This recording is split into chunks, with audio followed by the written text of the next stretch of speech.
ओम सच्चिदानंदेश्वराय नमो नमः। कात्यायन श्राद्ध सूत्र का पहला अध्याय 8वीं कंडिका 8वां सूत्र। इससे पूर्व मंत्रों का समुच्चय कहाँ होगा, विकल्प कहाँ होगा, इसका निर्णय हुआ। अब उसी प्रसंग में एक अन्य विषय को लेते हैं।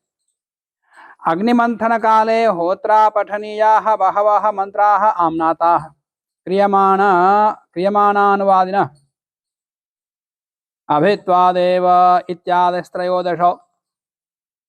अभित्वा देव इस प्रकार के 13 मंत्र पठित हैं। कहाँ? अग्निमंथन में। अग्निमंथन का समय होता के द्वारा इन 13 मंत्रों को पढ़ना है। तो अग्निमंथन काले होत्रा पठनीया, होता के द्वारा पढ़ने योग्य बहवः मंत्राः आम्नाताः, जो कि क्रियमाणानुवादी है। क्रियमाणानुवादी तात्पर्य जो क्रिया चल रही है उसको कहने वाले मंत्र। मंत्र 3 प्रकार के होते हैं। एक कर्ण मंत्र हैं, क्रियमाणानुवादी मंत्र हैं और जप मंत्र हैं। टिप्पणी 1।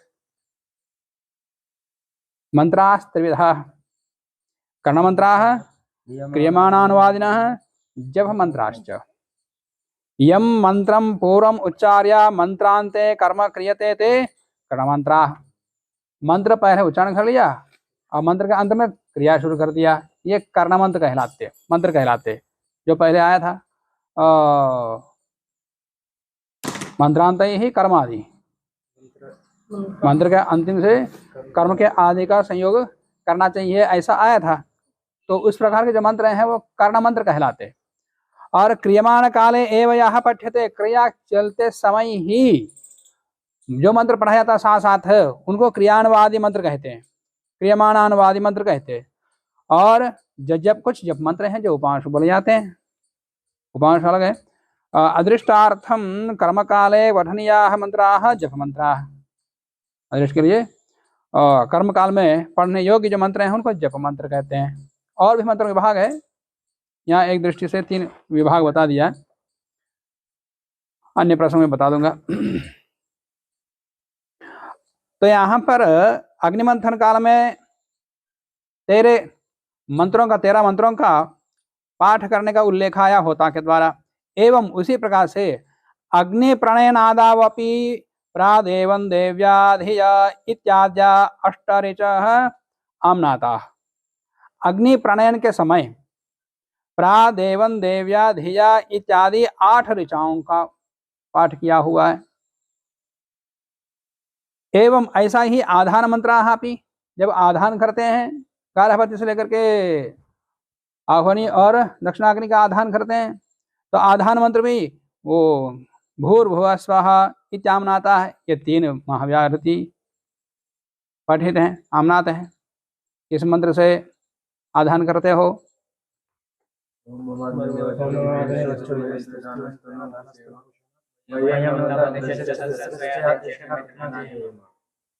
अथवा कह करके इस मंत्र से आधान करें। दोनों आयतनों में, आह्वनी में, दक्षिणाग्नि में। अथवा कह करके भूर्भुवः स्वः भी दिया हुआ, नहीं दिया, या भूर्भुवः स्वः से आधान करें। हाँ, अथवा महाव्याहृतिभिर्जुहुयात्।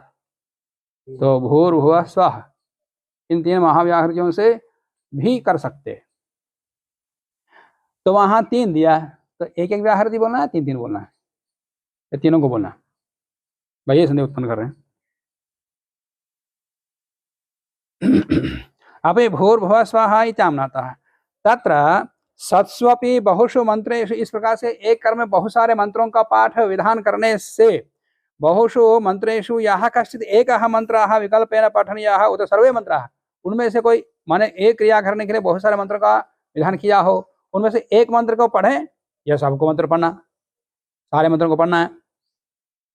एवं आधानेपि, आधान में भी ऐसा ही है। भूर्भुवः स्वः इति व्याहृति त्रये विकल्पेन एका व्याहृति पठनीया एक व्याहृत पढ़ लें, ओम भू कह करके आधान कर दिया, या ओम भूर्भुवः स्वाहा, ऐसा तीनों को पढ़ना है। ओम भू, ओम भुवः, ओम स्वाहा, तीनों को पढ़ना पड़ेगा। व्याहृति ही पठनीया इति व्याहृति त्रयम् इति संशय, इस प्रकार संदेह उत्पन्न होने पर पूर्व पक्ष कहता है मंत्राणाम अनुष्ठेय क्रिया स्मारकत्वस्य निर्णीतत्वात्, मंत्र किए जाने वाले कर्मों का स्मारक होते हैं, मंत्रों को कहने वाले होते हैं, क्रियाओं को कहने वाले होते हैं मंत्र, इसलिए एकेन एव मंत्रेण तद निष्पत्तेः, एक मंत्र से ही क्रिया की निष्पत्ति हो गई, क्रिया का स्मरण हो गया, फिर अन्य मंत्रों क्यों पढ़ना। निष्पत्तेः एकः यः कश्चिन् मंत्रः पठनीयः, उनमें से कोई एक मंत्र पढ़ लो, शेष को छोड़ दो। इति प्राप्त, इस प्रकार के एक पक्ष प्राप्त होने पर कहता है आह, सिद्धांत कहता है होत्राधानयोः पूर्वसूत्रा समुच्चयः इत्यनुवर्तते, ऊपर से समुच्चय के यहाँ समुच्चय होगा, विकल्प नहीं होगा, उनमें से कोई एक पढ़ो और शेष में छोड़ दो, ऐसा नहीं, यहाँ तो समुच्चय होगा, सबको पढ़ो। होत्रिकेषु क्रियमाणानवादिषु, माने अग्निमंथन के समय में जो 13 मंत्र का पाठ किया सबको पढ़ना है, कोई एक का नहीं। होत्रिकेषु क्रियमाणानवादिषु, क्रियमाणानवादी मंत्रों में आधानांग भूत व्याहृतिषु च समुच्चयः एव, आधानांग भूत जो महाव्याहृति उनमें भी समुच्चय ही होगा, सबको पढ़ना, कोई एक का नहीं। कुतः अदृष्टार्थत्वात्, अदृष्ट के लिए वो। क्रियमाणानवादिनो ही मंत्राः अदृष्टार्थः, क्रियमाणानवादी मंत्र स्मारक नहीं है, वह अदृष्ट है। अतः न विकल्प, दृष्टार्थ होते तो एक बार पढ़ जाते, अदृष्ट के लिए तो सबकी आवृत्ति होगी, समुच्चय होगा, अतः न विकल्प है। आधान मंत्रेष्वपि, आधान मंत्रों में भी त्रिभिः अक्षरैः गार्हपत्यम आदधाति, तो गार्हपत्याग्नि का आधान है 3 महावर्यातियों से करता है, ऐसा वचन ही कह रहा है, ब्राह्मण का वाक्य कह रहा है त्रिभिः अक्षरैः गार्हपत्यम आदधाति पंचभिः आह्वनीयम, या आह्वनी को 5 अक्षरों से, इति वचना समुच्चय। एतच्च जैमिनीय विचारितम, ये जैमिनी मीमांसा में 12वें अध्याय के 3रे पाद में 16वें अधिकरण में इसका विचार किया गया है। वहाँ 5 अक्षर हैं, वो ब्राह्मण वाक्य में जाओ तो वहां पता लगेगा वहां कौन कौन से विकल्प दिए हैं।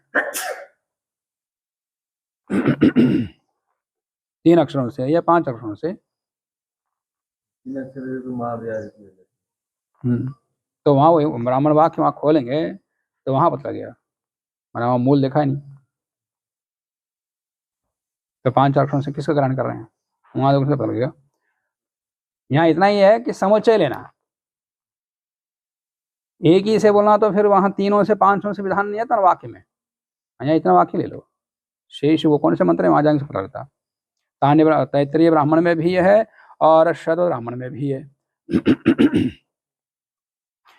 पूर्वोक्त न्यायेन सर्वत्र प्राप्तम समुच्चयम क्वचित अपवदति, इस पूर्वोक्त न्याय से अब समुच्चय होता है ऐसा निर्णय यहाँ हो गया, तो सब जगह मंत्र का समुच्चय होता है ऐसा प्राप्त होने लगता है, तो उसके अपवाद फिर आगे बता रहे हैं। यहाँ भी ना याज्ञानुवाक्यास विरोधात, याज्ञा मंत्र अनेक पढ़े हों, अनुवाक्य मंत्र अनेक पढ़े हों, तो वहां पर समुच्चय नहीं होगा, वहां तो विकल्प है, कोई एक लेना। एकस्मिन् प्रकरणे यत्र बह्व्यः याज्ञाः बह्व्यश्च अनुवाक्याः पठिताः तासु न समुच्चयः। याज्ञा क्या होती है? ये यजुर्वेद से प्रारंभ करने वाला मंत्र जिससे आहुति दी जाती है, और पुराण वाक्य प्रेष के बाद जो बोला जाता है, याज्ञा भी प्रेष के बाद ही बोला जाता है, बोली जाती है। वो जो मतलब पहली बार देवता की स्तुति के लिए जो आहुति देने से पहले जिस ऋचा का पाठ किया जाता है उसको पुराण वाक्य कहते हैं। तो प्रेष क्या देते उस समय पुराण वाक्य के लिए? हाँ, उसको अनुब्रूहि प्रेष दिया है, अग्नयेनुब्रूहि ऐसा। और जब याज्ञा के प्रेष देते हैं अग्नि यज, वहाँ यजा ऐसा प्रेष दिया जाएगा। यजा ऐसा प्रवेश देने के बाद जो मंत्र पढ़ा जाता है वो याज्ञा मंत्र है। और अनुब्रूही इस प्रवेश के बाद जो मंत्र पढ़ा जाता है होता के द्वारा पूर्ण वाक्य। प्रवेश देता अध्वर्यु और मंत्र बोलता है होता, और उसके मंत्र बोलने के बाद याज्ञा मंत्र के अंत में वौषध बोलता है। प्रारंभ में ये जमा है जोड़ देता है, अंत में वौषध बोलता है, वौषध से आहो देते हैं। अब पूर्ण वाक्य के अंत में क्या होता है, वहां वौषध नहीं बोलता, वहां टी भाग को प्लुत हो जाता है। पूर्ण वाक्य के मंत्र के अंतिम टी भाग को प्लुत हो जाता है, वहीं के लिए प्रणवष्टे है, ना कि सारे मंत्रों के लिए प्रणवष्टे है।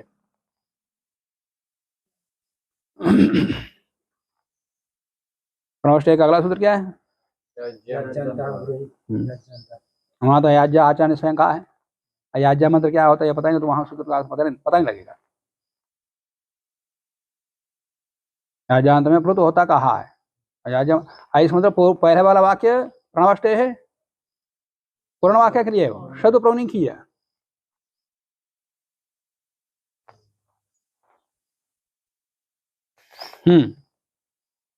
तो याज्ञा अनुवाक्यासो इसमें समुच्चय नहीं होगा, विकल्प है। अनुवाक्यायाः देवता स्मरण रूप दृष्ट प्रयोजनत्वात्, यहाँ पर याज्ञा पूर्ण वाक्यों में देवता का स्मरण के लिए पढ़ा जाता है पूर्ण वाक्य मंत्र। तो एक मंत्र के बोलने से ही कार्य हो जाता है, चरितार्थ हो जाता है। अनुवाक्यायाः देवता स्मरण रूप दृष्ट प्रयोजनत्वात् याज्ञायाश्च याज्ञा मंत्र हविस्समर्पणार्थत्वाद हविस्समर्पणार्थत्व रूप दृष्ट फलकत्वाद एकया एव पूर्ववाक्यया एकया एव याज्ञया तत्कार्य सिद्धे। पूर्ण वाक्य देवता का स्मरण के लिए, तो एक मंत्र के बोलने से देवता स्मरण हो गया। मैंने किस देवता के लिए याद करना है, वो देवता की स्तुति के लिए पढ़ा जाता है। और साथ में याज्ञा मंत्र आहुति देने के लिए, तो एक मंत्र से आहुति हो गई तो फिर अन्य मंत्रों का पाठ क्यों करना, तो दृष्ट सिद्ध हो गया। सिद्ध होने के बाद फिर अनावश्यक मंत्रों का पाठ नहीं करना। एकया एव याज्ञया तत्कार्य सिद्धे एतच्च पूर्व मीमांसायां विचारितम, ये भी 12वें अध्याय में विचार किया गया है। दर्शनाच्च देखा भी जाता है, शब्द ब्राह्मण में आता है कि एक अनुवाक्या भवति एका याज्ञा, एक अनुवाक्या पढ़ी जाएगी, एक याज्ञा पढ़ी जाएगी, तो एक एक ही बोल रहे हैं। और पाठ वहां पर भले ही अनेक मंत्र पाठित हों, परंतु उनमें से सबका नहीं, एक ही मंत्र का पाठ होगा। इति लिंगाच्च, इस लिंग से भी एकः एव याज्ञा पूर्ण वाक्य मंत्रो भवति, न समुच्चयेन द्वौ वा बहवो वा, समुच्चय से 2 या 3 या उससे अधिक मंत्रों का पाठ नहीं होता, न करना चाहिए, इसका निर्णय हो गया। और उसके बाद एकस्मिन् निमित्ते यत्र अनेक प्रायश्चित्त विधानम तत्र विकल्पः समुच्चयो वा इति संशय पूर्वपक्षयति। एक ही निमित्त को लेकर के आप प्रायश्चित करते हैं, प्रायश्चित किस निमित्त से करते, कोई दोष हुआ है, माने प्रायश्चित करने का योग्य कुछ काम दोष हुआ है, तो वो निमित्त उत्पन्न हुआ, तो उस एक निमित्त से एक प्रायश्चित विधान का तो कोई संदेह नहीं होता। पर अनेकों प्रायश्चित कहाँ, जहाँ विधान किया गया है, निमित्त एक है और प्रायश्चित अनेक है। तो एकस्मिन् निमित्ते, एक निमित्त से होने पर यत्र अनेक प्रायश्चित विधान, जहाँ पर अनेकों प्रायश्चित विधान किया है, तत्र विकल्पः समुच्चय हुआ इति संशय। वहाँ विकल्प है समुच्चय, माने उनमें से कोई एक प्रायश्चित करे या सारे प्रायश्चित करें, इति संशय। इस बार संशय उत्पन्न होने पर पूर्व पक्ष कहता है प्रायश्चित्तेषु दोष दर्शनात्, प्रायश्चित्तों में तो दोष दर्शन होने से समुच्चय होना चाहिए। प्रपूर्वस्मात् सूत्रात् न इति वर्तते, प्रपूर्व सूत्र तात्पर्य पहले से पहले वाला, वहां से ना की अनुवृत्ति आ रही है, और समुच्चय उससे पहले से समुच्चय की अनुवृत्ति आ रही है। एकस्य कर्मणः दोष निर्घातार्थं यत्र बहूनि प्रायश्चित्तानि विहितानि तत्र समुच्चयेन न सर्वेषां प्रायश्चित्तानां अनुष्ठानम्।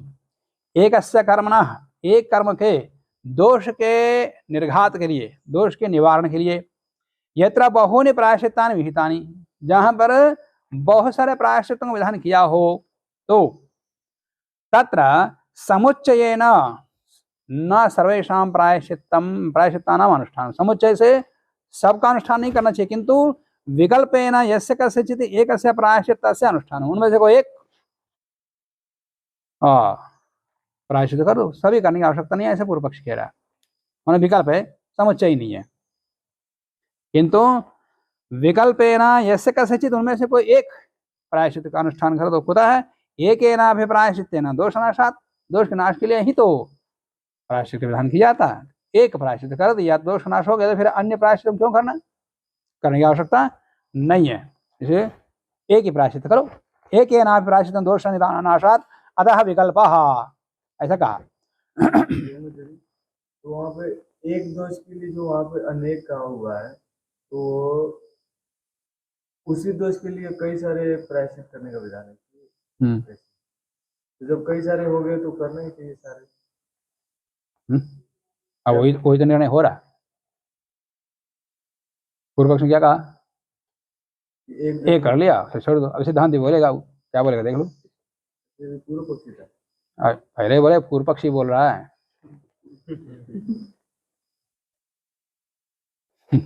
पूर्व पक्षयति, पहले कहा पूर्व पक्षी बोल रहा है। अतः विकल्पः ननु एकेन प्रायश्चित्तेन दोषनाशे द्वितीयस्य वैयर्थ्यं स्याद् इति आशंक्या सिद्धान्तमाह। तो एक अनुष्ठान कर दिया, शेष प्रायश्चित छोड़ दिया, तो फिर शेष प्रायश्चित का व्यर्थ हो जाएगा। एकेन प्रायश्चित्तेन दोषनाशे, एक के प्रायश्चित करने से दोष का नाश हो जाता है, तो द्वितीय से वैयर्थ्यं स्यात्, तो दूसरा तीसरा जो विकल्प बताया है वो व्यर्थ हो जाएगा ना फिर। इसीलिए माने इस प्रकार से एक ही विकल्प, एक ही करणों माने विकल्प है, समुच्चय नहीं है, ऐसा पूर्व पक्ष के अनुसार मानोगे तो फिर दूसरे तीसरे प्रायश्चित का विधान व्यर्थ हो जाता है। इसलिए तुम्हारा पक्ष ठीक नहीं है, ऐसा उसका खंडन करके सिद्धांतमाह, सिद्धांति कहता है न, नए विकल्प नहीं है। आश्रुते माने अविधानात्, माने एक ही करो, ऐसा का विधान नहीं है। प्रायश्चित्ते अनुष्ठिते दोष निवृत्ति न होती। पहली बात तो यह कि प्रायश्चित अनुष्ठान करने से दोष का निवारण होता ही नहीं है। होता है जो भूल हो गया, भूल हो गई, अपराध मंत्र बोल दिया, वो ठीक हो जाता है। जो हवि का नाश हो गया, दूषित हो गया, हम प्रायश्चित मंत्र बोल लिया, वो ठीक हो जाएगा। तो दोष नाश कहाँ हुआ? नहीं। इसलिए सिद्धांत कह रहा है दोषनाशात, आप जो कह रहे हैं कि एक प्रायश्चित करने से दोष नाश हो जाता है, तो ये भ्रम है। ये प्रायश्चित का मंत्र पाठ करने से दोष नाश हो जाएगा। प्रायश्चित्ते अनुष्ठिते दोष निवृत्ति न भवति। कुतः है? अश्रुते है, क्योंकि ऐसा विधान है ही नहीं, दोष निवारण हो जाता है, इसलिए प्रायश्चित करना। तथा अविधानादि अर्थ, माने कहीं पर प्रायश्चित से दोष का निवारण हो जाता है, इसका विधान है ही नहीं। अतश्च दोष निवृत्ति अभावेन, दोष की निवृत्ति का अभाव होने से दृष्टार्थत्व अभावात् अदृष्टार्थता एवं। अब फिर प्रायश्चित क्यों करना है? अदृष्ट के लिए। दोष निवारण हुआ नहीं, अना होगा, फिर प्रायश्चित का मंत्र पाठ क्यों करना, या प्रायश्चित विधि क्यों करनी है? अदृष्ट के लिए। अदृष्ट के लिए है कि मेरे से भूल हो गई, फिर आगे ध्यान रखेगा।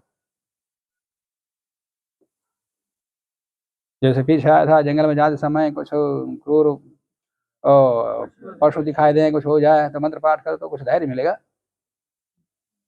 जो मन में भय शंका उत्पन्न हुई वो उसका निवारण हो जाएगा। तस्मा समुच्चय है, इसे दोष का निवारण नहीं हो तो समुच्चय करो, दोष का निवारण है ही नहीं। एतच्च जैमिनिना निर्णीतम, जैमिनी ने इसका 12वें अध्याय में इसका निर्णय किया है कि समुच्चय होगा, विकल्प नहीं है, ऐसा निर्णय वहां किया हुआ है। प्रत्यक्षाच, अब प्रत्यक्ष में दिख रहा है हमको, क्या है? भिन्न जो होती, माने कोई पात्र टूट गया, अब उसके टूटने पर प्रायश्चित करो, अब प्रायश्चित वो ठीक हो जाएगा, वो जुड़ जाएगा। फिर क्या दोष निवारण कहाँ हुआ है? तो कपाल टूटा या और कुछ पात्र टूटा और प्रायश्चित आहुति कर दिया, करने से वो ठीक हो जाएगा? नहीं होता है। भिन्ने जो होती थी प्रणीता पात्र आदि भेदने, प्रणीता पात्र आदि के टूटने पर होम रूपम प्रायश्चितम विहितम, उसके लिए होम रूपी एक प्रायश्चित विधान किया है। तत्र कृतेपि, तो प्रायश्चित के मंत्र के होम कर लेने पर ही कृतेपि होम में न भिन्नम, जो टूटा हुआ अभिन्नम न होती, वो फिर जुड़ता नहीं है। अतः प्रत्यक्षेणापि दोष निवृत्ति अदर्शनात्, प्रत्यक्ष से दिख रहा है, दोष का निवारण नहीं होता। कोई हावी का दोष हो गया, दूषित हो गया, नीचे गिर गया, उसका प्रायश्चित धन किया, तो उसने मात्र से थोड़ी होता, फिर दोबारा हवि बनाने के लिए धन किया, प्रायश्चित करो, फिर नई नई हवि बनाओ, नया द्रव्य बनाओ। प्रायश्चित्तानुष्ठान धर्म मात्र में, प्रायश्चित का अनुष्ठान केवल धर्म मात्र है, अदृष्ट के लिए। अतः समुच्चय एवं, इसे समुच्चय ही होगा, मन जितने प्रायश्चित विधान किया सबको करो, न विकल्पा, उनमें से कोई एक नहीं, एक करो देश को छोड़ दो, ऐसा नहीं है। ऐसा कहने के बाद पूर्व पक्षी फिर पूछता है, पुनः पूर्व पक्षी प्रत्युत्तिष्ठते, पूर्व पक्षी फिर पूछ रहा है, स्यादवा दर्शनाथ, नहीं नहीं, दोष का दर्शन, दोष का निवारण हो जाता है ऐसा देखा जाता, प्रायश्चित का पाठ करने से दोष का निवारण हो जाता है ऐसा दिखता है, इसलिए विकल्प है, समुच्चय नहीं है। पूर्व पक्षी फिर अड़ गया, प्रत्युत्तिष्ठते माने पृच्छति, स्याद वा दर्शनात् माने विकल्प है स्यात्, दर्शनात् देखे जाने से, अथवा अस्तु केषांचित प्रायश्चित्तानां दोष निवृत्त्यर्थता, माने कुछ प्रायश्चितों से दोष का निवारण हो जाता है। आपने कहा चलो भिन्न जो होती आदि में तो दोष निवारण हो नहीं सकता, ठीक है, तो प्रत्यक्ष है, पर कुछ दोष ऐसे हैं कि मंत्र पाठ करने से दोष निवृत्ति हो जाएगी, खुदा दर्शनात् सह। और उदाहरण बता रहा है, शैव ब्राह्मण का वचन लेके आया, सह यथा पर्वणा पर्व संदध्याद एवं हा एव सह संदधाति य एताभिर्भिषज्यति इति श्रुत्या संधान रूप भैषज्य दर्शनात्, यहाँ संधान हो जाता है, भैषज्य हो जाता है, चिकित्सा हो जाती है इस मंत्र पाठ करने से, ये श्रुति कह रही है। जुड़ियाना सहा यथा पर्वणा पर्व, पर्व के साथ पर्व संदध्यात, जुड़ियाना जोड़े, एवं हा एवं सा संदधाति, यह एताभिर्भिषज्यति, जो इनके साथ मन वहां जो भी मंत्रों का विधान किया उनसे उनका भिषक करता है, अनुसंधान करता है, संधान करता है। इति श्रुत्या, श्रुति से संधान रूप भैषज्यस्य, संधान रूपी भैषज्य का चिकित्सा का दर्शनार्थ देखे जाने से, अतः दृष्टार्थत्वाद विकल्प एवं, दृष्टार्थ होने से ये विकल्प है, उनमें से एक करो विशेष, बस दृष्ट पर सिद्ध हो गया तो फिर अन्य करने की आवश्यकता नहीं है, इसे समुच्चय नहीं है, विकल्प है, ऐसा पूर्व पक्ष ने कहा। एवं उपक्षिप्तम पक्षम खंडयति, तो बीच में जो पक्ष उठाया पूर्व पक्ष ने उसका खंडन करता है सिद्धांति, न अन्यार्थत्वात्, यदुक्तम दर्शनात् विकल्पा है इति, जो आपने कहा कि दर्शन से विकल्प है तन्ना, ये आपका कहना ठीक नहीं है। क्यों, कुतः, क्यों, अन्यार्थत्वात्, अन्यार्थत्व तात्पर्य संधान भैषज्यो, संधान और भैषज्य ये दोनों ही महाव्याहृति स्तुत्यर्थत्वादि तथा, महाव्याहृति स्तुति के लिए कहा, ये स्तुति वाक्य है न कि विधि वाक्य। माने पहले महाव्याहृति में विधान किया है प्रायश्चित्त में, प्रायश्चित्त में प्रायः महाव्याह भू ओम भू ओम भुवा ओम स्वाहा इनका विधान है, कहीं कहीं दूसरे मंत्र भी हैं। तो भैषज्य और ये दोनों ये महाव्याहृति ऐसे हैं कि ये टूटे हुए को जोड़ देते हैं और क्षत विक्षत को चिकित्सा कर देते हैं, कर देती हैं, ऐसा उनकी स्तुति किया है, ना कि उनकी महत्ता बताने के लिए इनसे प्रायश्चित अवश्य करना है, इस प्रकार महत्ता बताने के लिए स्तुति किया है, ना कि वो विधि वाक्य। भैषज्य संधान भैषज्यो महाव्याहृति स्तुत्यर्थत्वाद, ये महाव्याहृति स्तुति है, ये विधि वाक्य नहीं है। इत्थम प्रशस्त महाव्याहृति होम, इस प्रकार से महिमा मंडित महाव्याहृति का होम, ये ना जिससे संधान भैषज्य क्रियते, संधान और भैषज्य किया जाता है, इस प्रकार से उनकी स्तुति की गई है और ना कि यथार्थ में कहा हुआ है। अतः अदृष्टार्थत्वाद, इसलिए वहां दृष्ट पर सिद्ध नहीं हो रहा, दृष्ट पर सिद्ध नहीं होता, अदृष्ट है, तो अदृष्ट है तो फिर समुच्चय होगा, विकल्प नहीं। अतः अदृष्टार्थत्वाद समुच्चय, ये सिद्ध हुआ। फिर इसके पश्चात प्रयोग काले उच्चार्यमाणाः मंत्राः संहिता स्वरेण प्रयोज्याः उत ब्राह्मण स्वरेण उत एकश्रुत्या इति संशये पूर्व पक्षयति। जब प्रयोग काल में मंत्र पढ़ते हैं, मंत्र बोल के ही क्रिया करनी चाहिए, बिना मंत्र के नहीं। ये पहले आया था। तो मंत्र बोलते हैं स्वर के साथ पढ़ें या बिना स्वर के पढ़ें, संहिता स्वर से पढ़ें या ब्राह्मण स्वर से पढ़ें या एक श्रुति से पढ़ें। हाँ, ये बताऊंगा। तो प्रयोग काले उच्चार्यमाणा मंत्रा, प्रयोग काल में, यज्ञ यागों के अनुष्ठान काल में उच्चार्यमान प्रयोग किए जाने वाले विनियुक्त मंत्रों का मंत्रा संहिता स्वरेण प्रयोज्या, हम संहिता स्वर से पढ़े जाएं या ब्राह्मण स्वर या ब्राह्मण स्वर से। संहिता ग्रंथों में, मन वेद संहिताओं में जो मंत्र है उदात्त अनुदात्त स्वरितों के स्वरों के साथ ही पठित है। वही मंत्र जो ब्राह्मण में उद्धृत किया जाता है तो ब्राह्मण स्वर अलग है, ब्राह्मण में स्वरांकन की पद्धति अलग है।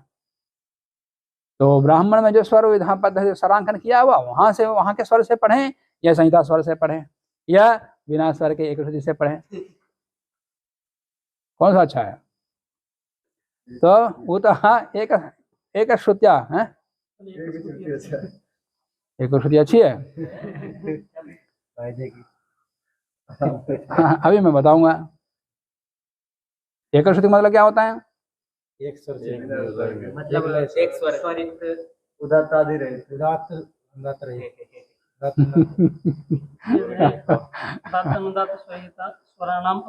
प्रायः एक श्रुति का अर्थ उदात्त अनुदात्त आदि भेद रहित अर्थ किया जाता है। प्रायः सभी व्याख्याकार कहते हैं, अच्छे व्याकरण व्याख्याकार, और वो सब भ्रांत है। एक श्रुति मैं बताऊंगा। उदा ब्राह्मण स्वर उदा एक श्रुति आई संशय पूर्व पक्षी, पूर्व पक्षी कहता है। तो इस प्रकार संदेह उत्पन्न होने पूर्व पक्ष कहता है मंत्रे स्वर क्रिया यथाम्नातम अविशेषात, मंत्र में स्वर क्रिया, स्वर की क्रिया होनी चाहिए, जैसा पढ़ा है वैसे ही पढ़ना चाहिए। विशेष क्या है? संहिता में जैसे पढ़ा है और वैसे यहाँ प्रयोग करो। कर्मणि प्रयुज्यमानाः मंत्राः येन स्वरेण संहितायां पठिताः, कर्म में विनियुक्त मंत्र संहिता में, संहिता ग्रंथ में जिस प्रकार से उदात्त आदि स्वरों के साथ पढ़ा हुआ है वैसा ही कर्म में प्रयोग करो, स्वरों के साथ पढ़ो। संहितायां पठिताः तेन एव स्वरेण प्रयोज्याः, उसी स्वर से पढ़ना चाहिए, ये पूर्व पक्ष कह रहा है। खुदा है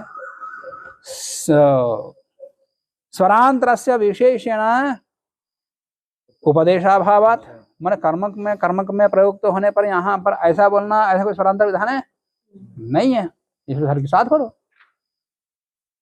बिना स्वर के वेद का उपदेश कहीं किया है? नहीं किया।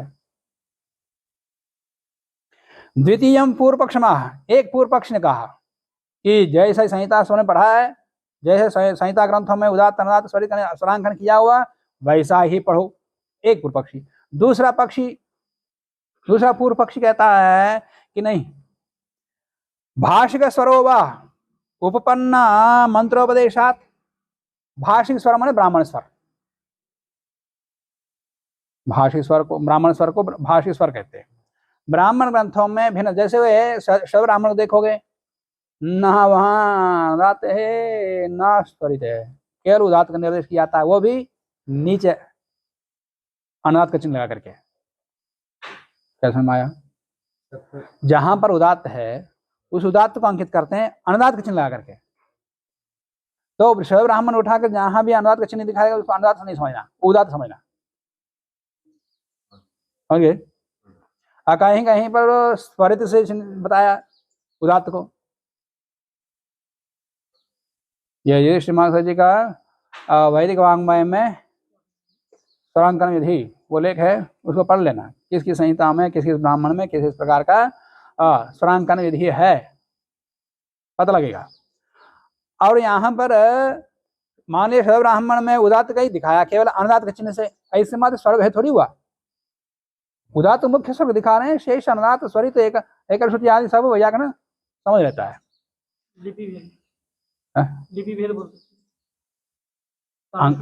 उच्चारण वही रहेगा, केवल अंकन करने की विधि को बदल लिया।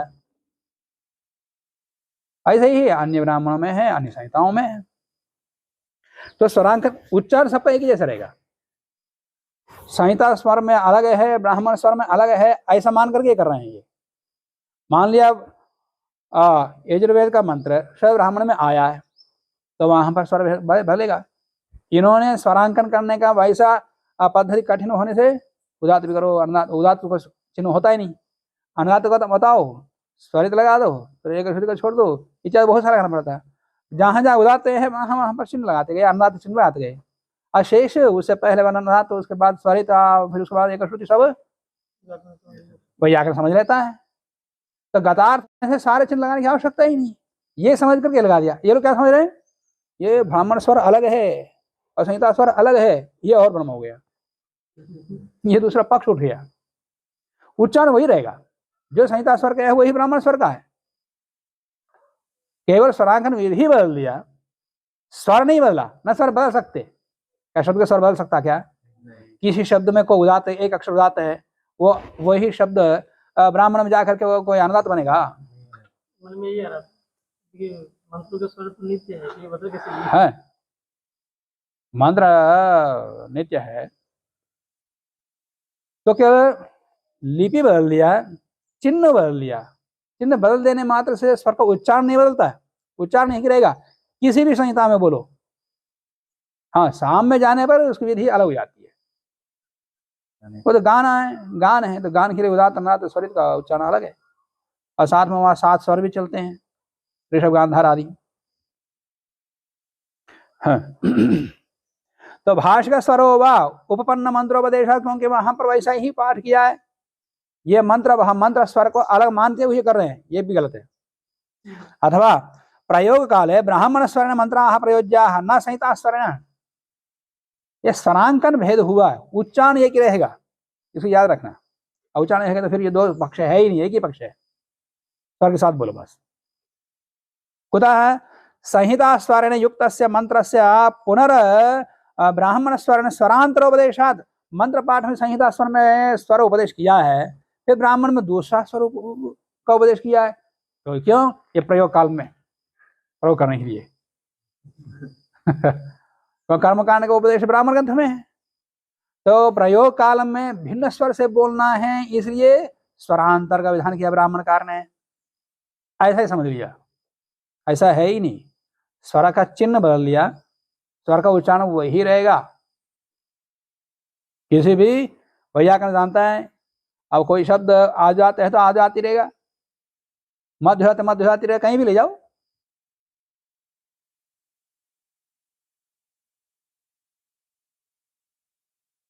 तो यही पता लग रहा है भ्रम। संहिता स्वर में ब्राह्मण स्वर में कोई भेद नहीं है, चिन्हों में भेद अवश्य है, स्वरांकन विधि में भेद अवश्य है, उच्चारण एक रहेगा, भेद नहीं रह सकता। उदात्त अन्यत्र जाकर के अनुदात्त नहीं बन सकता, स्वरित नहीं बन सकता, न कोई सिद्ध कर सकता है, और ना कोई ऋषि ऐसा प्रयोग कर सकता है कि वहां उदात्त बदल लिया तो इसको स्वरित कर देंगे, और स्वर बदलने से अर्थ बदल जाता है। तो मंत्र का संहिता से मंत्र का उद्धरण कर रहे हैं, ब्राह्मणकार है, ब्राह्मण में, और यहाँ स्वर बदल दिया तो अर्थ पूरा बदल जाएगा ना, ये पाप नहीं है, ऐसा पाप ऋषि नहीं कर सकता है। तो मंत्रांतर हो गया वो, तो संहिता मंत्र कहाँ रहा फिर वो? स्वर बदलने से मंत्रांतर हो जाएगा, स्वर कोई बदल नहीं सकता, चिन्ह बदल दिया, उच्चारण वही रहेगा।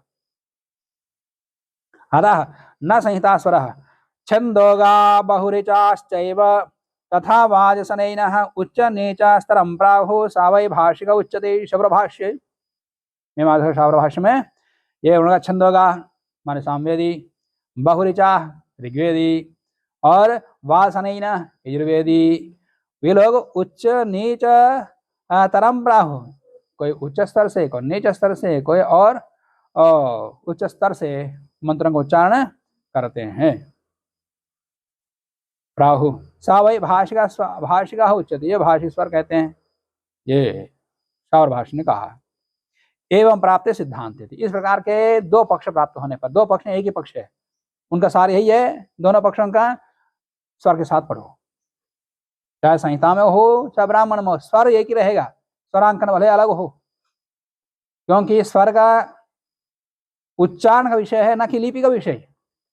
अक्षर भी उच्चारण का विषय है, न कि लिपि का विषय। लिखे को पढ़ते हैं ना, ये सारे शब्द हैं? शब्द है ही नहीं, शब्द है ही नहीं। क्या शब्द श्रोत्र का विषय, अंक का विषय है, श्रोत्र का विषय है। सद्गुलक्षण क्या बताया? श्रोत्रोपलब्धि बुद्धि निर्ग्राह्य। अरे चक्षुर्बुद्धि, चक्षुर्ग्राह्य हुआ का श्रोत्रोपलब्धि का, हाँ श्रोत्रोपलब्धि का, चक्षुरोपलब्धि नहीं कहा ना। तो चक्षु से गृहीत होने वाला रूप हो सकता है, शब्द कैसे हो सकता है? इसको रूप को देख करके हम शब्द का अनुमान कर लेते, इसलिए शब्द बोलते हैं। मुख्य शब्द यह है ही नहीं, शब्द के स्मारक हैं ये। लिखे हुए अक्षरों को, ये लिखे हुए अक्षर या शब्द, ये सारे सारे शब्दों के स्मारक हैं ये। हमने ऐसे कुछ लिपि बना दिया, इससे उसका स्मृति करके फिर बोलते। अब वेद मंत्र को कोई किसी भी लिपि में वो लिख ले, और बोलने वाला तो एक जैसा बोलेगा। चाहे हिंदी नागरी लिपि में लिखो, चाहे तेलुगु लिपि में लिखो, कन्नड़ लिपि में लिखो, मलयालम लिपि में लिखो, किसी भी लिपि में लिखो, मंत्र सब उच्चारण नहीं करेगा।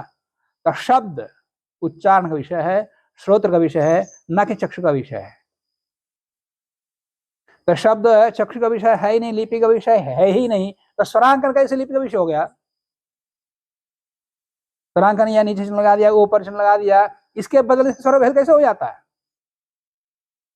स्वर का विषय उच्चारण विषय है, अब कोई भी करें एक जैसा रहता। चाहे वो ऋग्वेद में अलग हो गया, और मैत्रायणी संहिता में अलग है, और ब्राह्मण में आकर के वो अलग हो जाता है। अलग न चिन्ह बदल रहे हैं, ना कि उनका उच्चारण बदल रहा है। हाँ, कोई कोई किसी की संहिता में उदात्त वो स्वरित का चिन्ह लगा कर उदात्त दिखाते हैं, उनकी इच्छा है। अपनी शाखा अलग बना रहे हैं तो अन्यों से अलग दिखाना पड़ेगा उनको। कोई आचार्य अपनी शाखा को अलग बना रहा है तो उनका जैसा मेरा है वो हमारे यहाँ नकल कर दिया, बोले हाँ अपना अपन दिखाना पड़ेगा ना। तो वो उस भेद कर दिया। ऐसे मुझे भी लग रहा था कई बार उदात्त और एक श्रुति में कंफ्यूज हो जाते हैं, तो उदात्त के लिए कुछ स्वर लगाए तो इतने माल से कोई स्वर भेद नहीं होता, चिन्ह भेद हो जाते हैं।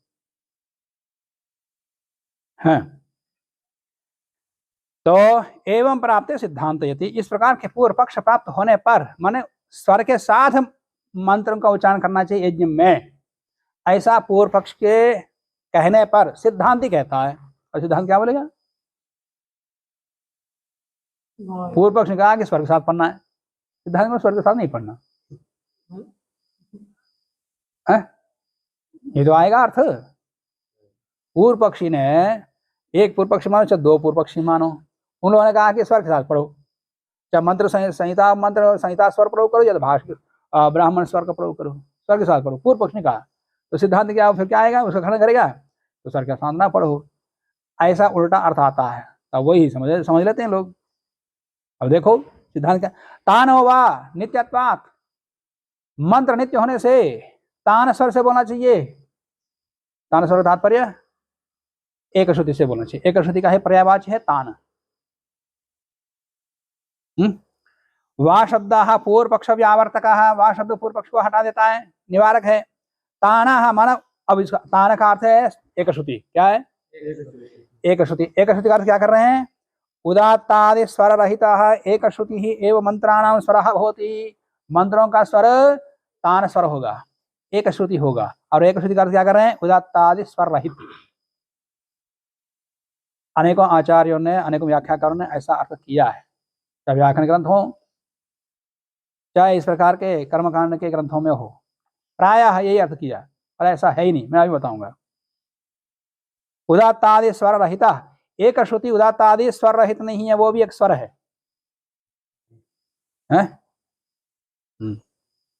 तो उदात्तादि स्वर रहिता है एक श्रुति ही एवं मंत्राणाम स्वरः भवति, न संहिता स्वरः न ब्राह्मण स्वर है।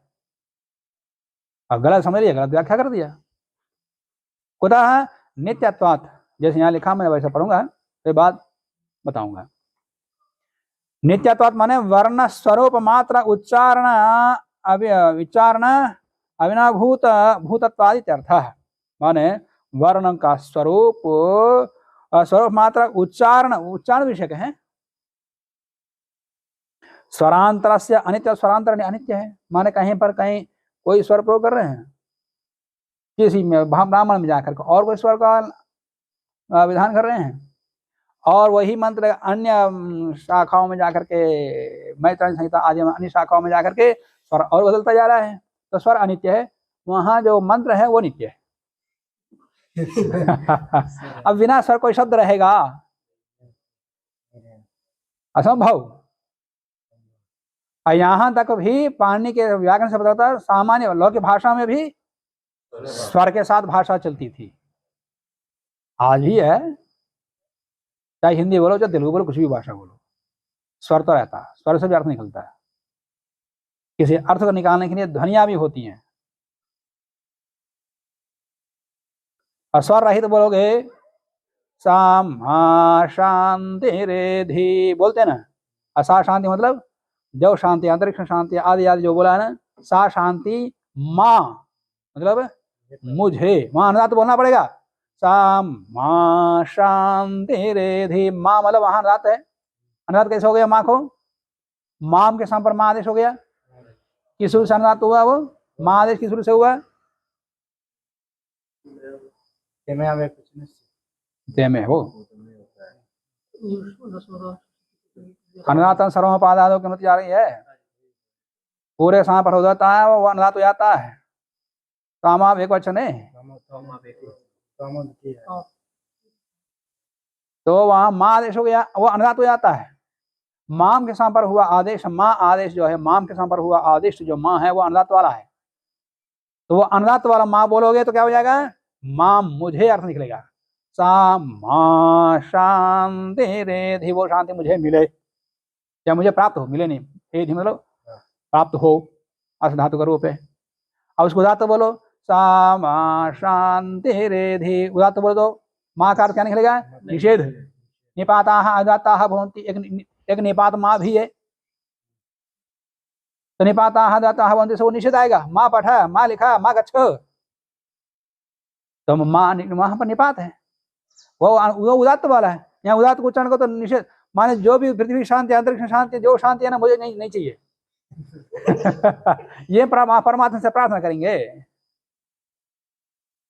तो स्वर्ग बदलने से अर्थ का अनर्थ हो जाएगा। स्वरहीन शब्द हो ही नहीं सकता, मंत्र की बात छोड़ दो।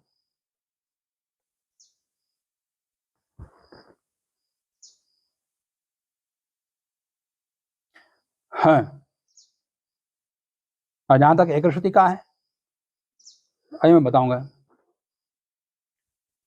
उक्तार्थे व्याकरण स्मृतिम प्रमाणयति, लो सबके सब एक सूत्र ब्रह्मास्त्र के रूप में लेके आते। जिनको स्वर पाठ नहीं आता ना, सब स्वर मंत्र पाठ नहीं आता, तो यज्ञों में बोलते समय नए यज्ञ कर्म जपन्युख से पाणि ने बता दिया है कि एक श्रुति से बोलना है, स्वर के साथ यज्ञ में मंत्र स्वर बोलने की आवश्यकता है नहीं है, पाणि ने बता दिया है।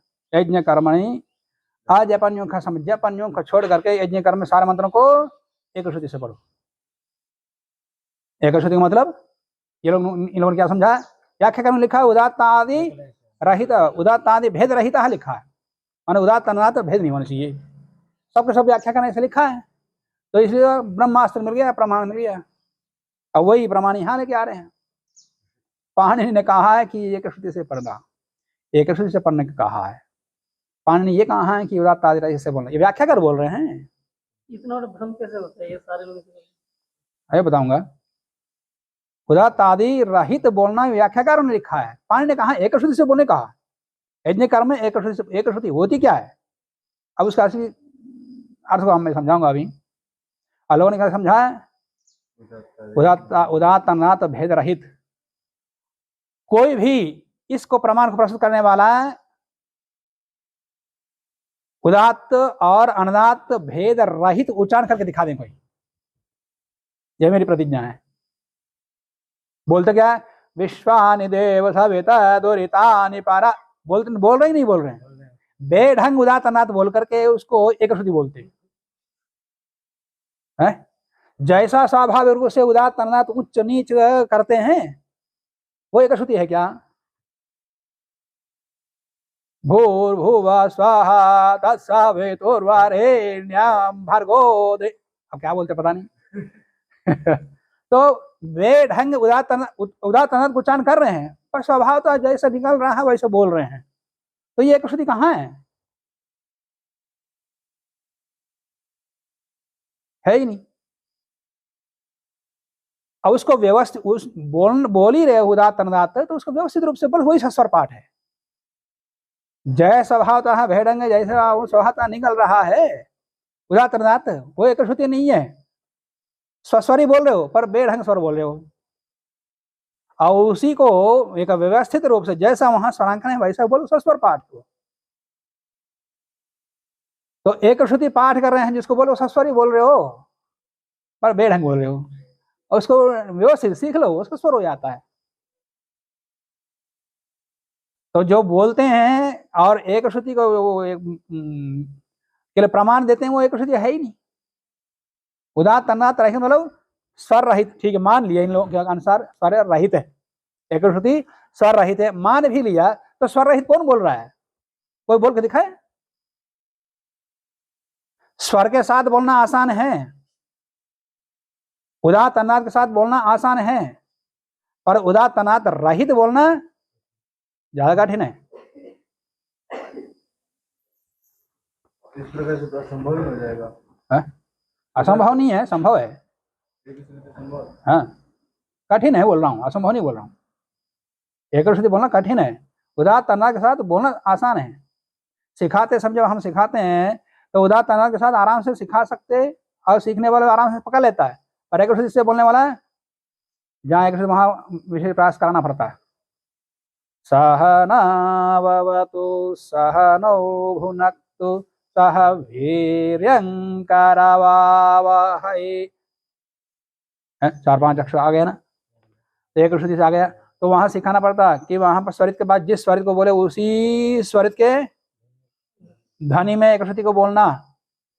तो स्वरित में ले जा रहे हैं या वो एक श्रुति है, या बिना उच्च नीच नहीं होगा, एक ही श्रुति में है।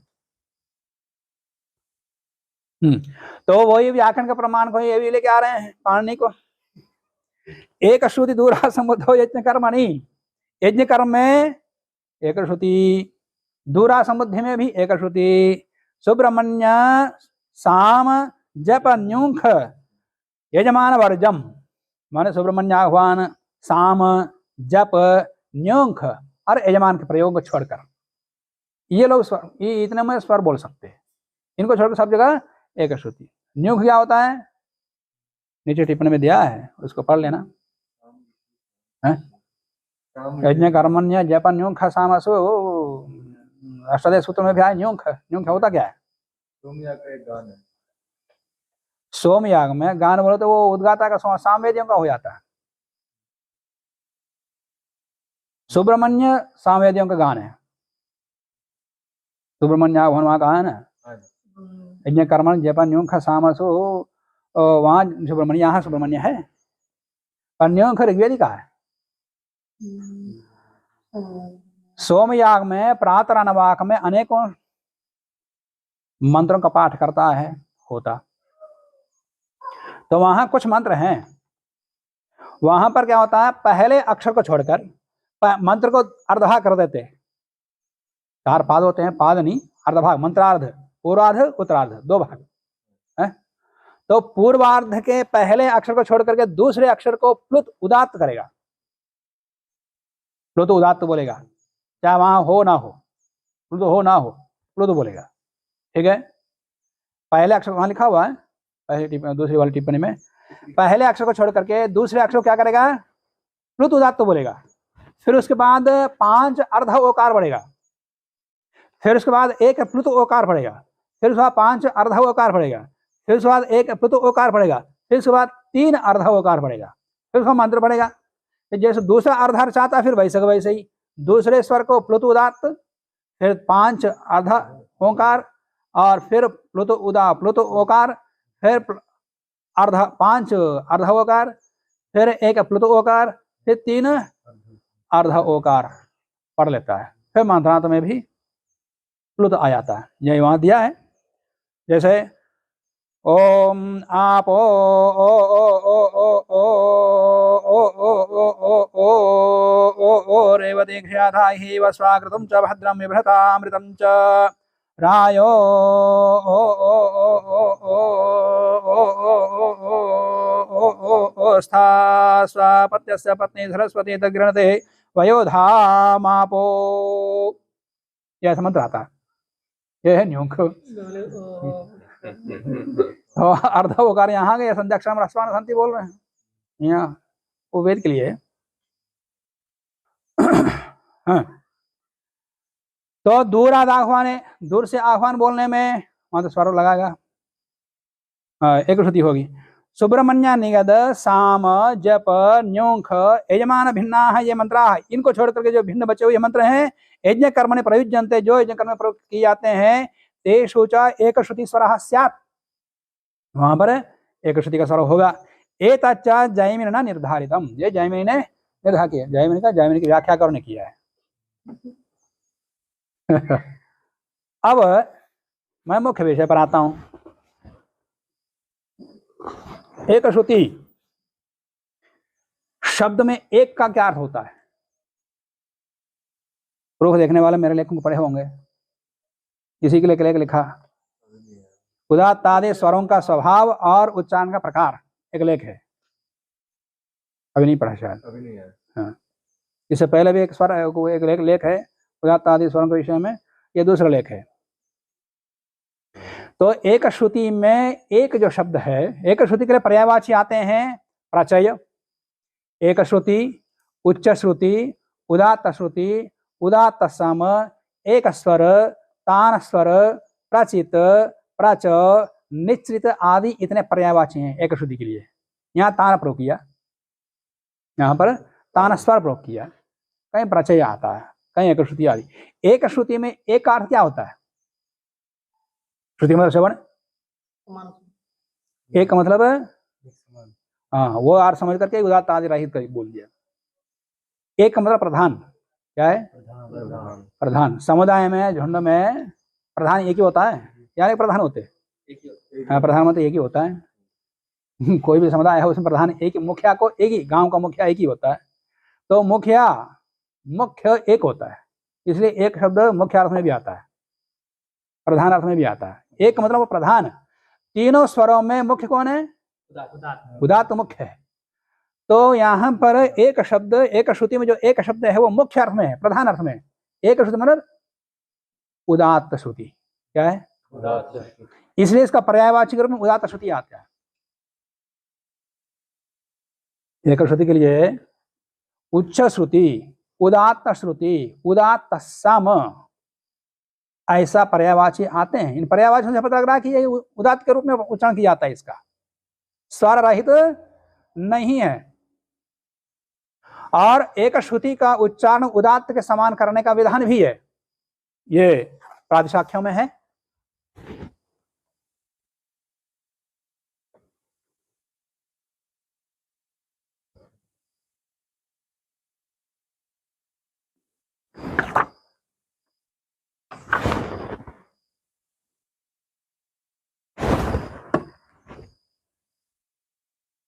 एक श्रुति का उच्चारण उदात्त के रूप में विधान, उदात्त के रूप में उच्चारण करने का विधान है प्रादिशाख्यों में है। जैसे स्वरिताद अनुदात्तानाम, एक श्रुति कहाँ होती है? स्वरित के बाद। तो स्वरिताद अनुदात्तानाम परेशान, स्वरित के बाद विद्यमान जो अनुदात्त है उनका प्रचय है स्वर, उनका प्रचय स्वर होता है, माने एक श्रुति स्वर हो जाता है। तो प्रचय स्वरा का, प्रचय भी एक स्वर है, इसको याद रखना है। उदात्त श्रुताम यान्ति एकम वा द्वे वा बहुनि वा, वो प्रचय स्वर किसके समान उच्चारण होगा? उदात्त श्रुतिताम यान्ति, वो उदात्त श्रुति को प्राप्त करते हैं, उसी को एक श्रुति बोलते हैं। माने उदात्त के समान उसका उच्चारण होता। उदात्त श्रुतिताम यान्ति एकम वा, एक हो, दो हो, तीन हो, बहुत हो, कितने ही हो, सब उदात्त के समान उच्चारण होना चाहिए। और हम अप्रयोग में देखा प्रत्यक्ष दिखा देता है, स्वरित को उच्चारण करते हैं तो उसी ध्वनि में ले जाते हैं, उच्च ध्वनि में, तो स्वरित के ध्वनि ले जाए। उदात्त श्रुति में कहाँ है? यहाँ तो उदात्त के समान बोल रहे हैं, अप्रयोग में हमें स्वरित के बाद आता है, स्वरित की उसी ध्वनि में ले जाते हैं। और स्वरित के पहले मैं स्वरित के विषय में बताऊंगा। स्वरित में दो भाग हैं, क्या क्या है? उदात्त और अनुदात्त। सदा याद रखना, उदात्त अनुदात्त मिलकर स्वरित नहीं बना, वो अलग स्वतंत्र स्वर है। हाँ, उसमें उदात्त जैसा अनुदात्त जैसे ध्वनि है, अभी बताता हूँ। स्वरित वैसे दो प्रकार का है, आजकल उच्चारण एक जैसा हो गया है, परंतु स्वरित दो प्रकार का। स्वरित का आद्य अंश जिसको उदात्त हम बोलते हैं, अर्धमात्रा, वो उच्च स्तर का उच्चारण होता है। उसका क्या है? उच्च स्तर। मैं उसकी विस्तृत व्याख्या में नहीं जाऊंगा। स्वरित का आद्य जो अर्धांश है उच्च स्तर होता। अब बचा हुआ जो अनुदात्त भाग है, जिसको हम अनुदात्त बोलते हैं, वो उदात्त के रूप में उच्च ध्वनि में उसका प्रयोग होता है। माने स्वरित में उच्च स्तर उच्च ध्वनि मिली हुई है। क्या समझाया? उच्च स्तर मतलब सबसे ऊंचे और फिर उससे थोड़ा ऊंची आवाज, थोड़ा कम। तो वहां जो अनुदात्त बोल रहे हैं, तो फिर उच्च स्तर की अपेक्षा से वो नीचे है, इसलिए अनुदात्त बोल रहे हैं। ये यही है। जो स्वतंत्र अनुदात्त है वो अलग है, वो रूढ़ है, वो संज्ञा है। स्वरित के अंदर अर्धभाग उदात्त, अर्धभाग अनुदात्त बोलते हैं, जब बचा हुआ भाग अनुदात्त बोलते हैं। अनुदात्त का मतलब अनुदात्त है ऐसा नहीं है, वो उच्च ध्वनि ही है, पर उच्च स्तर से थोड़ा कम है। इस योग के अर्थ के आधार पर उसको अनुदात्त कहा है, पर अनुदात्त नहीं है। तो स्वरित में उच्च स्तर उच्च ध्वनि ये मिली हुई है। तो उच्च स्तर बोल के फिर उच्च में आ गए, उच्च स्तर बोल के उच्च में आ गए, उसी उच्च ध्वनि में एक श्रुति बोली जाएगी। फिर आगे मतलब उच्च ध्वनि उदात्त श्रुति हो गई। स्वरित में पहले उच्च स्तर बोला, फिर उच्च बोला मैंने उदात्त बोला, उदात्त के बाद फिर वही आगे एक श्रुति को उदात्त श्रुति हो जाएगी। इसलिए यहाँ उदात्त श्रुति कह रहे हैं, समझ रहे हैं? इसलिए पूरा पढ़ना, फिर प्रामाणिक से पूरा पता लग गया। तो उदात्त श्रुतिताम यान्ति एकम वा देवा बहुनी, ये ऋग प्रातिशाख्यकार कह रहे हैं। और दूसरा वासने प्रातिशाख्यकार माने यजुर्वेद का प्रातिशाख्य कहता है कि स्वरितात परम अनुदात्तम उदात्तमयम, स्वरित के बाद विद्यमान अनुदात्त सारे के सारे उदात्तमय होते, माने उदात्त के जैसे उनका उच्चारण होता है। स्वरिताद अनुदात्तस्य उदात्त श्रुति ही, ये अथर्व प्रातिशाख्य में आ रहा है। उदात्त स्वरिताद अनुदात्तस्य, स्वरित के बाद विद्यमान अनुदात्तों का उदात्त श्रुति ही वो उदात्त श्रुति है। इतना स्पष्ट करें, स्वर रहित नहीं है। सारे सारे आचार्य कह रहे हैं कि उदात्त श्रुति है, और एक श्रुति शब्द भी कह रहा है ये उदात्त श्रुति है। और उनका जो पर्यायवाची उदात्त श्रुति आदि जो पर्यायवाची हैं वो भी कह रहे हैं ये उदात्त के समान उच्चारण होगा। ना महाभाष्यकार भी उदात्त मानते, वो भी स्वर रहित नहीं मानते श्रुति को, तो पानी कैसे मान सकते? तस्माद, और ऋक् तंत्रकार कहते हैं तस्माद उच्च श्रुति नहीं, ये सारे सारे उच्च श्रुति वाले हैं। और नारदी शिक्षाकार भी कहते हैं शिक्षा ग्रंथों में भी, या एवं उदात्तः इत्युक्तः स एवं स्वरितात् परः, जो उस उदात्त का श्रवण कहा है वही स्वरित के बाद होगा, माने एक श्रुति का उच्चारण होगा। प्रचयः प्रोचते तज्ञैः, उसी को प्रचय कहते हैं स्वरज्ञ लोग। ऐसा तो स्पष्ट है, स्वर रहित है ही नहीं। और स्वर रहित जो अर्थ करते हैं ब्राह्मण विरोधी है। ब्राह्मण वाक्य स्वयं कहता है, शब्द ब्राह्मण में आता है, और वो बृहदारण्यकोपनिषद भाग है। वो क्या है? आर्तिज्यम करिष्यन वाची स्वरम इच्छेता। आर्तिज्यम करिष्यन मतलब जो ऋत्य कर्म करने की इच्छा करता है वो स्वरम इच्छेता, स्वर के साथ बोलने की इच्छा करें, स्वरहित। अब उसके विरुद्ध ये कर्मकांडी ब्राह्मण तो श्रुति मानते हैं लोग, ब्राह्मण वाक्य श्रुति बोलते हैं, प्रामाणिक बोलते हैं। और श्रुति वाक्य कह रहा आर्तिज्यम करिष्यन वाची स्वरम इच्छेता, आर्तिज्य करने की इच्छा वाला स्वर को चाहे, स्वर को बोले। तया वाचा स्वर संपन्नया, उस स्वर संपन्न वाणी के द्वारा आर्तिज्यम कुर्यात्, विधि वाक्य है, ब्राह्मण वाक्य विधि वाक्य माना जाता है। तो आर्तिज्य को उस स्वर संपन्न वाणी से आर्तिज्य करें, ऋतिक कर्म करें। अब वो यज्ञ में ऋतिक का वो स्वर रहित हो जाता है, विधिवाक्य के विरुद्ध। कोई कल्पसूत्रकार ऐसा कहेगा ब्राह्मण विधिवाक्य के विरुद्ध? पानी कह सकता है? नहीं कह सकता। तस्मात् यज्ञ स्वरवंतम दिदृक्षन्ते एवं, इस प्रकार के स्वर के साथ जो यज्ञ कराता है उसके स्वर के उच्चारण को देखने के लिए लोग दूर दूर से आते हैं। दिदृक्षन्ते एवं, ये ब्राह्मण में। और नारदी शिक्षा में आता है, दुष्ट शब्द सरतो वर्णतो व मिथ्या प्रयुक्तो न तमर्थम, महाभाष्य में भी आया वाक्य। और सबाक वाज्रम यजमानम हीनस्ति यथेन्द्र शत्रु स्वरतोपराधात, ये वाक्य यज्ञ के लिए है ना। यज्ञ में स्वर को उल्टा करके इंद्र को मारने की जगह वृत्रासुर को मार दिया, ऋत्विक ने। स्वर उल्टा करके, मंत्र वही है, स्वर भेद कर दिया। स्वर भेद न करता है तो इंद्र मारा जाता है। तो वो देवता ऋषि तो देवता के पक्ष वाले होते हैं, और भय डरा के ले गया होगा किसी ऋषि को यज्ञ कराने के लिए। तो वो ऋषि ने क्या कर दिया, नहीं यज्ञ नहीं कराएंगे तो मारेगा ये वृत्रासुर असुर, तो लेके कर दिया, अपना स्वर में भिन्न कर दिया, स्वर भेद कर दिया। तो स्वर भेद करने से उल्टा है, यही मारा गया, वृत्रासुर ही मारा गया। यज्ञ में ही है ना। तो स्वर रहित उसमें यज्ञ वो होता तो फिर ये बात कहाँ से आती? हस्ताद भ्रष्टा स्वराद भ्रष्टा न वेद फलमाश्नुते, यह अर्जुन शिक्षा में। जो स्वर रहित होता है वेद के फल को प्राप्त नहीं कर सकता। महाभाष्य में दूसरा वाक्य भी आया, यो वा इमाम पदशः स्वरशो अक्षरशो वाचम वेदाति सा आर्तिजिनो भवति। आर्तिजिन मतलब ऋत्विक हो सकता है। कौन है? जो पदशः स्वरशः मंत्रों को जानता है। तो यज्ञ कर्म में स्वरशः जो जानता है वही ऋतिक कर्म कर सकता है। महाभाष्यकार उद्धृत कर रहे हैं।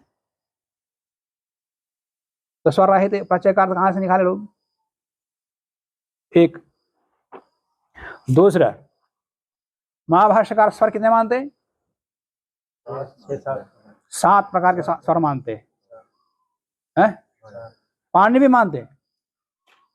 सामान्य रूप से स्थूल रूप से उदात्त अनुदात्त स्वरित ये किया गया, पर पाणिनि भी 7 प्रकार मानते हैं। महाभाष्य में भी 7 प्रकार के विधान किया है। कौन कौन से? सप्तस्वराः भवन्ति कह रहे हैं। उदात्तः उदात्ततरः, एक उदात्त है, उदात्तर और उच्च ध्वनि है। और अनुदात्तः अनुदात्तरः, जिसको सनतर कहते हैं। और स्वरितः, यहाँ स्वरित को एक ही बार गिना गया, पर स्वरित 2 प्रकार का होता है। अब उसके विशेष में नहीं जाऊंगा अभी। स्वरितः, स्वरिते यह उदात्त है, स्वरित के अंदर जो उदात्त है वो अलग है। स्वयं कह रहा है स्वरिते यह उदात्त स अन्य विशिष्ट है। स्वरित के अंदर जो उदात्त भाग है, प्रारंभिक भाग, वो अन्य उदात्त से अलग है। वो उदात्त अलग है, ये उदात्त अलग है। वो उच्च ध्वनि है, ये भी उच्च ध्वनि से उदात्त बोल रहे हैं, परंतु वो उदात्त अनुदात्त मिलकर स्वरित नहीं बनता। जैसे संध्याक्षर आ ई मिलकर के संध्याक्षर नहीं बनते। संध्याक्षर स्वतंत्र अलग है। हाँ, आ ई उ ध्वनि उसमें दिखाई देती है। न वर्ण का देशा वर्ण ग्रहण न गृह्यन्ते, व्याकरण सिद्धांत है। वर्णों में दूसरे वर्ण नहीं रहते, तो वर्णों में दूसरे वर्ण नहीं रहते, स्वर कहां से आएंगे? तो वैसे ये भी है। तो स्वरित के अंदर जो उदात्त है स्वतंत्र उदात्त से ये अन्य उदात्त है, मतलब ये अलग स्वर है और उच्चारण भेद है उसका। इसका क्या है? ये उच्च स्तर बोले जाता है। अब बचा हुआ जो है वो उदात्त बोला जाता है। तो उच्च स्तर की अपेक्षा से वो थोड़ा नीचे हो गया, इसलिए उसका अनुदात्त बोला, परंतु वो स्वतंत्र अनुदात्त से अलग है। और एक श्रुति ही सप्तम है। सप्तम स्वर क्या है? एक श्रुति, एक स्वर के रूप में माना ना, स्वरहीन नहीं माना ना। तो स्वरहीन कहां से आपने निकाला लोग? महाभाष्यकार स्वयं सप्तम स्वर कहा एक श्रुति को, ये 7वां एक स्वर है। और इसका उच्चारण प्रातिशाख सारे प्रातिशाख्यकार उदात्त के समान इसका उच्चारण होता है। और प्रत्यक्ष वेद के पाठ ही वेद परंपरा में उसको उच्चारण उदात्त के समान हो रहा है। तो स्वर रहित अर्थ कहां से कर दिए लोग? तो इस प्रकार से तो एक श्रुति का उच्चारण उदात्त के समान होने पर भी दोनों में भेद है। उदात्त अलग है, एक श्रुति अलग है। यद्यपि स्वरांकन में दोनों स्वर रहित है, उदात्त का स्वर नहीं लगाते स्थूल रूप से। शब्द ब्राह्मण जाओ तो उदात्त दिखाई देगा, और कहीं कहीं पर स्वर के रूप में उदात्त दिखाई देगा, परंतु सामान्य रूप से जो प्रचलित स्वर है उनके आधार पर उदात्त को चिन्ह नहीं होता। अब ऐसे ही प्रचय का भी, एक श्रुति का भी स्वर नहीं होता है। तो इस पर समानता दिखाई देने पर दोनों बहुत अंतर है। क्या अंतर है? पहला अंतर है, एक उदात्त एक स्वतंत्र स्वर है, परंतु प्रचय स्वतंत्र स्वर नहीं है। यहाँ अमुक वर्ण को प्रचय होगा, एक श्रुति होगा, ऐसा कोई विधान है नहीं है ना। उदात्त का विधान है, उदात्त का ही विधान किया जाता है। उदात्त एक स्वतंत्र स्वर है, प्रचय स्वतंत्र स्वर नहीं है, एक दोनों में भेद है। और उदात्त पूर्वापर स्वरों से प्रभावित नहीं होता, चाहे पूर्व में कोई भी स्वर हो, बाद में कोई स्वर हो, उदात्त कोई अंतर नहीं पड़ता, उसमें कोई विकार नहीं होता। परंतु उदात्त उदात्त जैसा ही रहता, परंतु ये प्रचय बदल जाता है। स्वरित हुआ तो एक श्रुति हो जाती है, स्वरित नहीं हुआ तो स्वरित हट गया तो फिर अनुदात्त के रूप में आ जाएगा। समझ रहे हो? और मंत्र स्वर को जब पदपाठ में लेके आते हैं वही प्रचय फिर अनुदात्त के रूप में बदल जाता है। जब पदपाठ करते हैं, संहिता स्वर को तोड़ देते हैं तो स्वरित हट जाएगा ना, जय स्वरित हट जाता है तो फिर सारे अनुदात्त के रूप में दिखाई देंगे। अप्रचय का अनुदात्त बोला भी है, मूलतः वो अनुदात्त है, उच्चारण भले ही स्वरित के बाद स्वरित के प्रभाव से उदात्त के रूप में आ रहे हैं, परंतु है मूलतः है अनुदात्त है। जैसे ना को ना कर देते हैं रेप शकार के बाद, कृष्ण आदि में ना को ना होने पर भी मूलतः वो ना ही मानेंगे ना, निमित्त के आने पर फिर नैमित्त को फिर मूलतः अपने स्वरूप में आ जाता है। तो चाहे कोई कितना ही बोले उसको मूल रूप ना को ना ही माना जाएगा, ना तो भले ही उच्चारण हो जाए। और शाह हो गया किसी को, मूलतः वो सा ही माना जाएगा, निमित्त हट जाते फिर मूल स्वर में आया तो दंत सा हो जाता है। तो वैसे ही प्रचय है। तो इस प्रकार परिवर्तन उदात्त में नहीं होता, ये भी एक भेद है।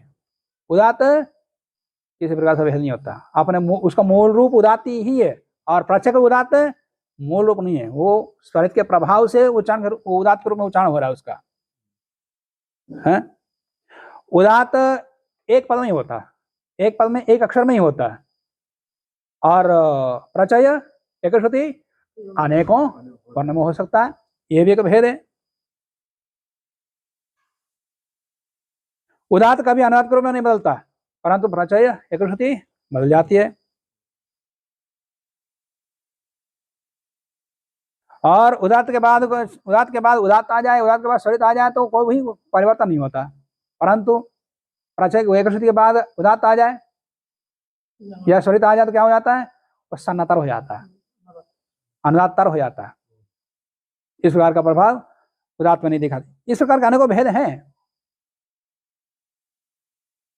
उदात्त का समकरण तो उसका उच्चारण संहिता पाठ में उदात्त के समान होता है, परंतु वो स्वरहीन नहीं है, वो भी एक स्वर है।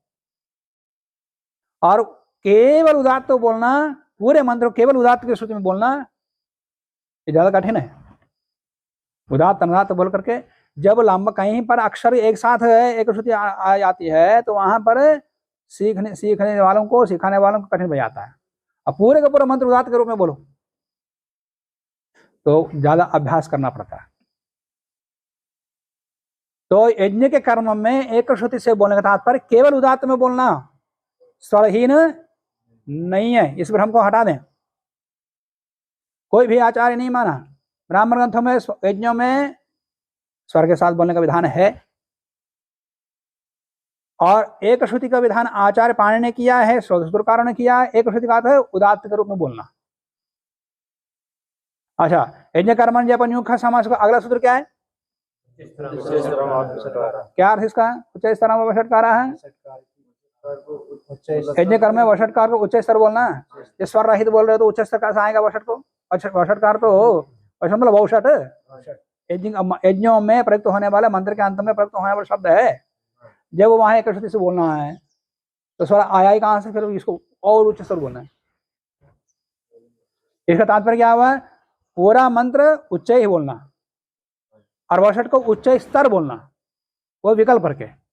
कोई फिर उच्च ही बोलेगा वषट, उच्च स्तर बोलेगा, नहीं तो औषट। जैसे मंत्र को एक श्रुति से बोला है, उदात्त की श्रुति में बोला है, वैसे ही औषट को भी उदात्त के रूप में ही बोलेगा वो कोई कोई, परंतु विधान दो विधान किया है।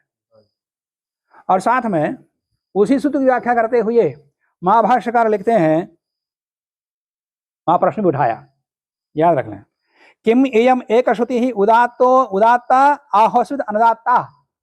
ये जो एक श्रुति है उदात्त है या अनुदात्त है? यह स्वरहीन, ये पक्ष उठाया नहीं महाभाष्यकार ने। एक श्रुति स्वरहीन है कि यह पक्ष उठाया ही नहीं, जैसा लोग समझ रहे हैं उदात्त अनुदात्त रहित है, ये पक्ष महाभाष्यकार ने उठाया नहीं। क्या प्रश्न उठाया? ये एक श्रुति उदात्त है या अनुदात्त है, मतलब उदात्त के समान उसको उच्चारण किया जाए या अनुदात्त के समान उच्चारण किया जाए, प्रश्न उठाया। और समाधान क्या देते देखो, उदात्ता, एक श्रुति क्या है? उदात्त है। जैसे प्राशाख्यकार ने उदात्त के रूप में विधान किया है, वही महाभाष्य कर गए। कथम कथम जानते, ये एक श्रुति उदात्त है कैसे जाना जाता है? यद अयम उच्च स्तराम व वषटकारा इत्याह, आचार्य उच्च स्तराम वषटकारा इस कह रहा है, तो इससे पता लगता है कि एक श्रुति उच्च है, मतलब पूरा का पूरा मंत्र एक श्रुति में बोला उच्च है, अंत में आने वाला वषट उच्च स्तर बोलना। उच्च स्तर उसको तब बोल सकते हैं, इससे पहला वाला मंत्र उच्च में था, समझाया? सापेक्ष है उच्च स्तर। मंत्र के अंत में आने वाला वौषट शब्द उच्च स्तर तब हो सकता है पूरे मंत्र को उच्च स्वर में बोला हो। उच्च स्वर में बोला हो तो वही एक श्रुति है। एक श्रुति से बोला पूरे मंत्र को उच्च ही बोला है, उदात्त के रूप में बोला है, अंतिम वौषट को और ऊंचा बोल दिया। इससे पता लगता है कि एक श्रुति उदात्त है। ये ज्ञापक निकाल रहे हैं पाणिनि के सूत्र से कि कथम कृत्वा ज्ञापकम तंत्रम तर निर्देशा। उच्च स्तर में जो तर शब्द है वो अतंत्र नहीं है, वो तंत्र है, इसे पता लगता है। तो आज पता नहीं स्वयं भाष्यकार स्वयं मान रहे हैं उदात्त है। और उच्चैर दृष्ट्वा उच्च स्तराम इत्यादि, तो उच्च ही को देख करके, उच्च को सुनकर पूरा मंत्र उच्च बोला है, वषट उच्च स्तर बोला जाता, तभी उच्च स्तर में वषटकारा हो सकता है। अच्छा, पूर्व पक्षी फिर प्रश्न पूछता है, यदि उदात्ता, यदि एक श्रुति उदात्त है तो फिर अनुदात्ता ना, अनुदात्त नहीं है ना, अनुदात्ता अनुदात्त नहीं है ना, नहीं अनुदात्ता। अच्छा एक श्रुति अनुदात्त भी है, ये कैसे? और साथ में याद रखना, स्वरित में उदात्त अनुदात्त का मिश्रण बोलते हैं ना,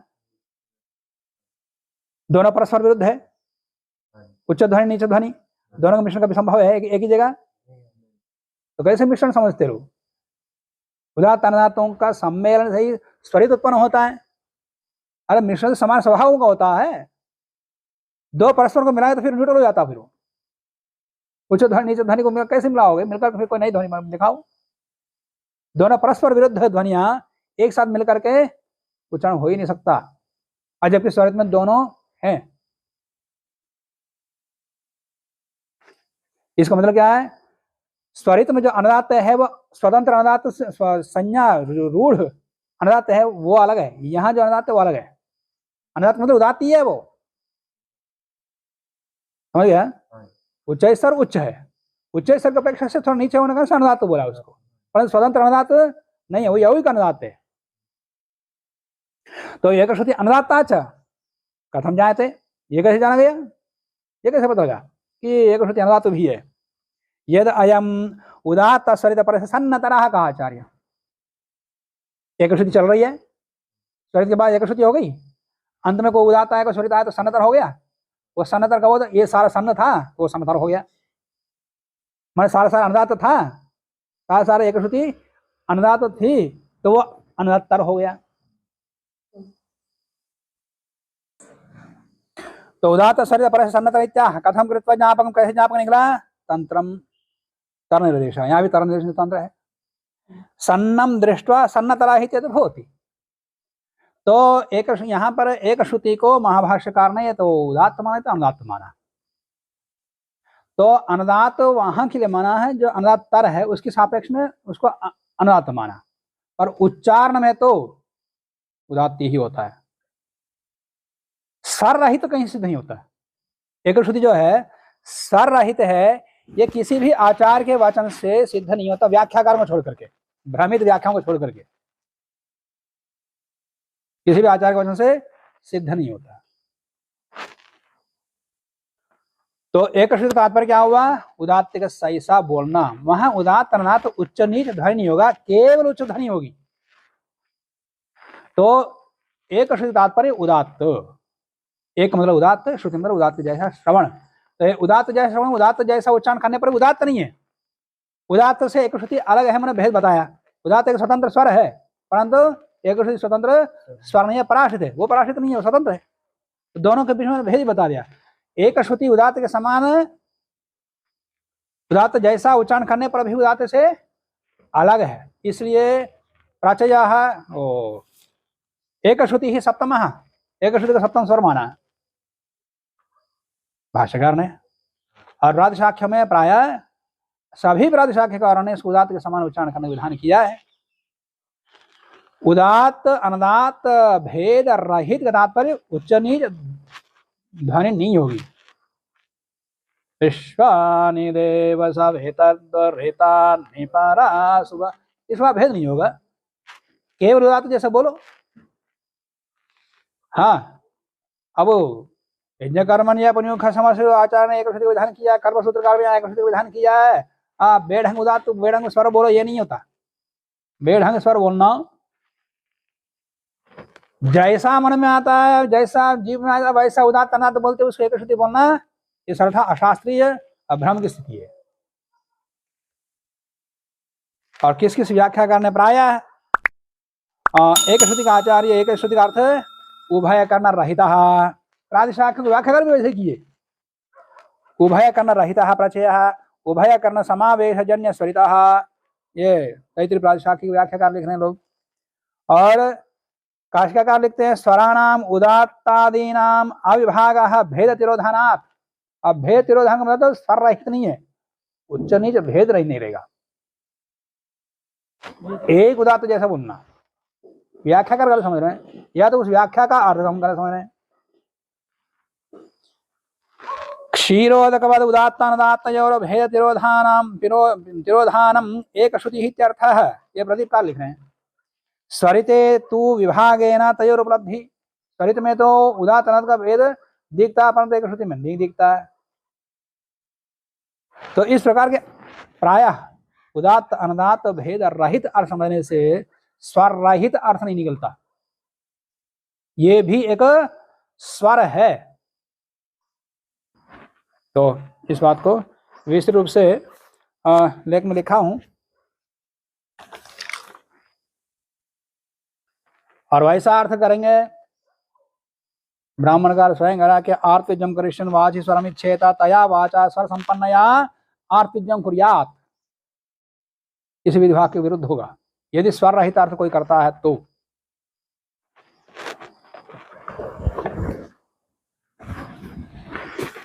तो ये स्वर का प्रसंग आया था, तो प्रसंग था, इसका स्पष्टीकरण के लिए बताना पड़ा, इसको बता दिया।